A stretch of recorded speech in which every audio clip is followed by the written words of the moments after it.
Friday evening, I was at home. My wife had called earlier to say she was running late at work. The next call came as no surprise. She said what she felt she had to say. My reply was, no. Not just no, but hell no. There's a diamond cab parked in space 127. You have 30 minutes to get home. The drive from your office takes 25. If you're not successful, have him take you to your mother's. She said nothing during my tirade. I only heard a sharp sigh. I hung up, took the phone off the hook, and turned off my cell. I settled into my favorite armchair to read, but I didn't get far. I couldn't concentrate. 29.5 minutes later, I stood up to deadbolt the front door. Just as I reached it, a taxi slowly rolled up the driveway. She climbed out, shouting at the driver. I thought I heard her say something about how she could have walked faster. I walked out, handed the driver $25 as a tip, and we exchanged a smile as he drove off. She burst into the house, slammed the door, locked it, and slid the chain. I sat down in the rocking chair on the porch and pulled a beer from the cooler sitting on the ground beside me. When the beer was gone and she still hadn't come out, I climbed into the cab of my work truck. I locked the doors, reclined the seat, and cracked the window for some fresh air. Let me introduce myself. I am George Ruth. The G in my last name is silent. My friends call me Grout. She is my wife, Terry. She doesn't let anyone call her Trout. She thinks it's silly. Fine by me. I am a master plumber. She is a secretary in a small office. The next morning, she finally found me in the truck. She said she'd been looking for me for 45 minutes. For some reason, she was still wearing the same clothes she'd come home in the night before. I figured it might have something to do with our bedroom door being locked and her not being able to get in to change. Or maybe it was because all her clothes were packed into trash bags and stored in the bed of my truck. I listened to her shrieking for a while. When she finally stopped and stared at me, seeing the smirk on my face, I asked if she was done being ashamed of herself yet. She started to say something, but then realized the neighbors were watching the commotion. I just chuckled and opened the cooler for another beer, but then decided on a Diet Cola instead. No need to slow the brain cells down. As I drank my cola, the song Flower of Scotland started playing from the CD player. I turned it up. I love bagpipes. She had gone back inside, forgetting to close the door. When the song ended, I went in and shut it. Ignoring her sitting stiffly on the couch, I headed to the kitchen where I'd left a box of donuts from the previous evening. She hates donuts. I sat at the table and had already eaten 2 by the time she came in. I offered her one. If looks could kill. She just sat there, silent. I watched her, head tilted, smirking. My dog would have been proud of me. I'd played it perfectly. Finally, she spoke. How did you know where I was last night? You told me. The look on her face was priceless. I never said a word about it. Would you believe me if I said you talk in your sleep? I know it was your 4th meeting with James. The first time you just held hands. The second, you let him feel you up a little. The last time, you kissed for over 12 minutes in the parking lot before the ride home. Want to hear more? No.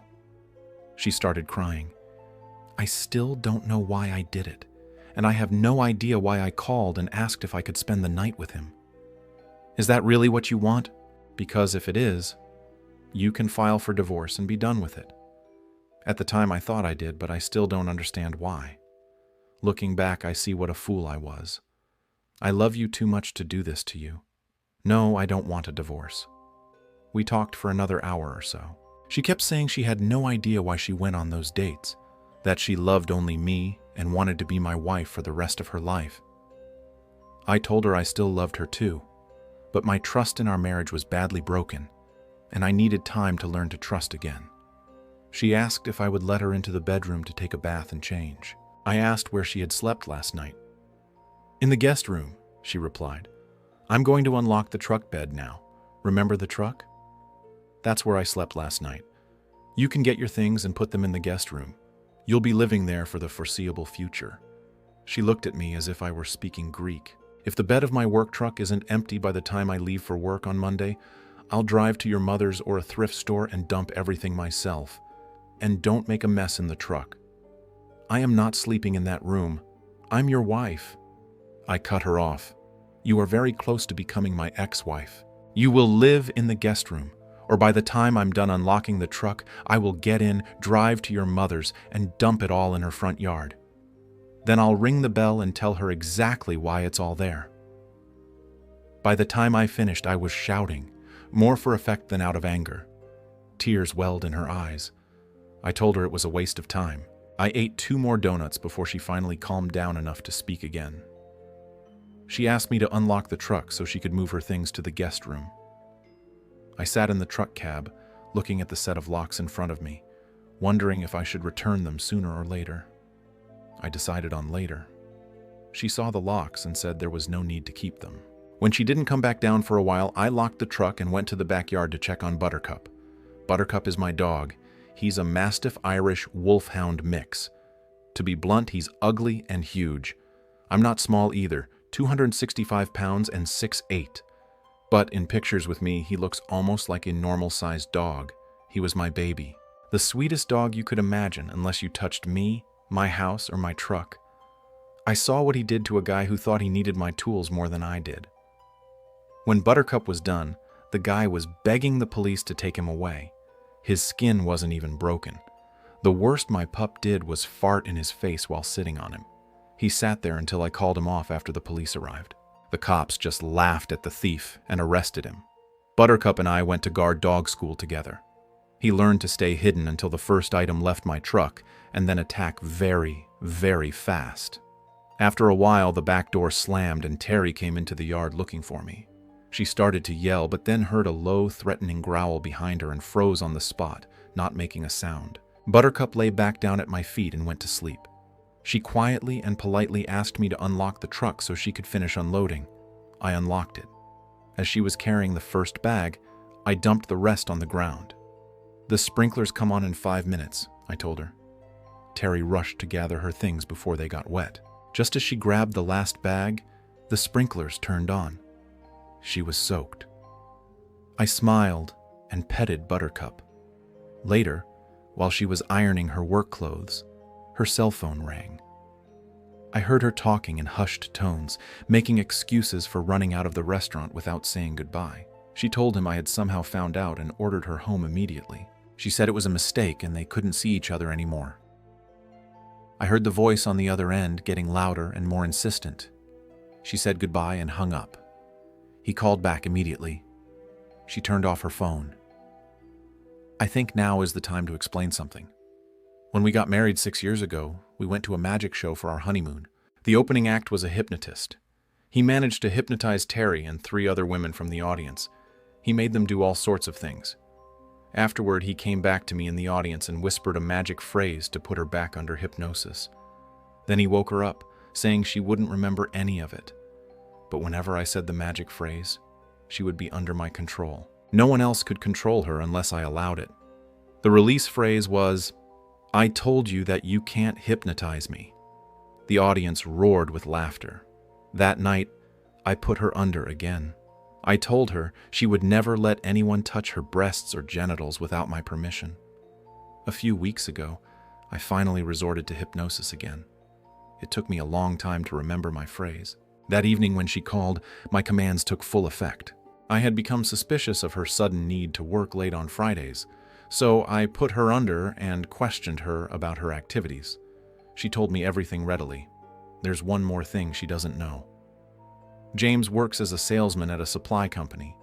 I'm good friends with his boss, Roger, who's been trying to get rid of him for years. James was barely scraping by. For years, he'd been padding his expense reports, writing off his dates as business expenses. No one could prove he was cheating the company until he started dating Terry. Roger was determined to get concrete proof those dinners had nothing to do with business. He needed client contact information, and if James couldn't provide it, he'd be fired immediately. All his recent expense reports were flagged. The company had already scanned the call logs from his company phone. Furthermore, I had a GPS tracker on Terry's phone, so I always knew her location. That's how I knew where every date with James took place. The taxi driver was the son of my best friend, Paul. He usually drove nights. He was 19. He'd last seen Terry 6 years ago at our wedding. Now he had a beard and looked much older. On Monday, James was called into Roger's office. and given 24 hours to prove his last expense report was business-related. When he couldn't prove those 3 dates were for business, he was fired. Poor guy. James had anger issues, and being fired didn't sit well with him. He was already angry about being dumped when he thought things were going so well with Terry.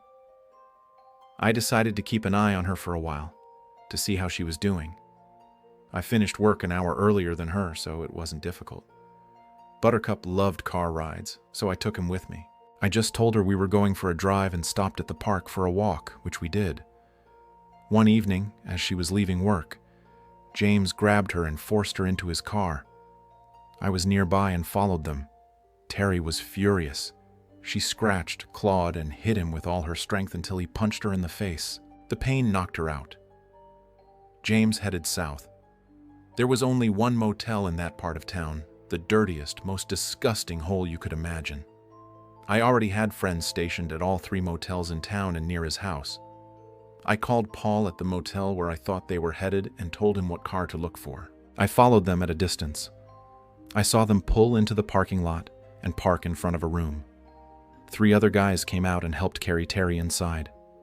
I ran past Paul and told him to call the police. Then I parked at the far end of the building. Buttercup and I got out and approached the room. I knocked. One of his friends opened the door on the chain. I kicked it hard and burst into the room. Buttercup followed. My only command to him was, "Protect Terry." I went for the 2 guys standing on one side of the bed, while Buttercup targeted James. James was already shirtless, standing at the foot of the bed. What I saw didn't impress me. Buttercup went straight for his crotch. I slammed the other 2 into the wall. They were stunned, though they tried to fight back. A loud scream made everyone freeze for a second except me. I grabbed both of them by their arms, twisted them behind their backs, and dislocated their shoulders. After a dozen more blows, both had broken jaws, concussions, and were gasping for air.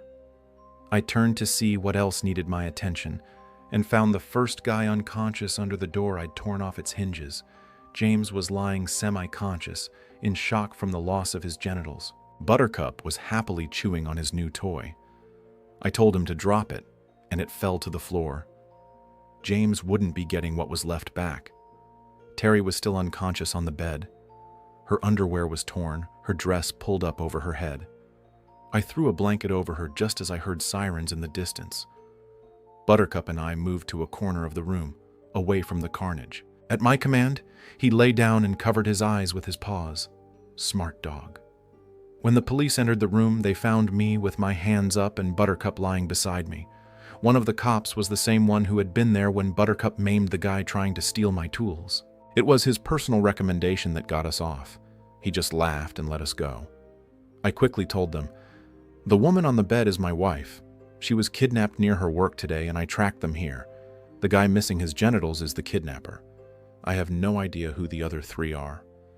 People outside confirmed my story, and the police impounded James's car. Terry started to come to.